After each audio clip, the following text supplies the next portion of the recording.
మేము కూడా ఆస్తులు కాపాడుకోవడానికే పార్టీ మా ఆస్తి ఏంటంటే మా కార్యకర్తలు గత 10 ఏళ్ల కింద మేము అధికార పక్షంలో ఉన్నా కూడా ప్రతిపక్ష పాత్ర వహించిళ్ళు మా కార్యకర్తలందరూ. వాళ్ళకి ఎలాంటి పదవులు రాలేదు, లేకపోతే వాళ్ళ అసలు గన్పూరే ఒక 20 ఏళ్ళు వెనక్కి వెళ్ళింది. అభివృద్ధి అనేది ఎటువంటిది జరగలేదు.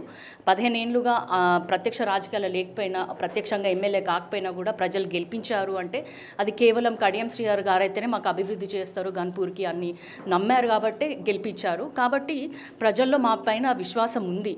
అందుకనే బీఆర్ఎస్ కూడా అది గమనించి అంతకుముందు 2 సార్లు ఇస్తామని ఇవ్వకుండా ఇప్పుడు వాళ్ళు కష్టకాలంలో ఉన్నారు కాబట్టి మనకి టికెట్ ఇవ్వడం జరిగింది. అయితే ఇంకా ఆ పార్టీ కాదు, మనం ఇంకా ముందుకెళ్ళాలి. మన గన్పూర్ ఎన్ని రోజులు 10 ఏళ్ళు, తర్వాత ఈ 5 ఏళ్ళు 15 ఏళ్ళు మన కార్యకర్తల్ని మనం కాపాడుకోవాలి, మనం చెప్పిన పనులు జరగాలి, గన్పూర్ని అభివృద్ధి చేయాలి అన్న ఇంతమందిలో కూడా 6 నియోజకవర్గాలలో కేవలం శ్రీహరి గారే గెలిచారు. ఎందుకంటే ఆయనైతేనే అభివృద్ధి చేస్తారని నమ్మిళ్ళు కాబట్టి ఇక వాళ్ళు ఎట్లయినా మా మీద నిందలేస్తారు, అది సహజం.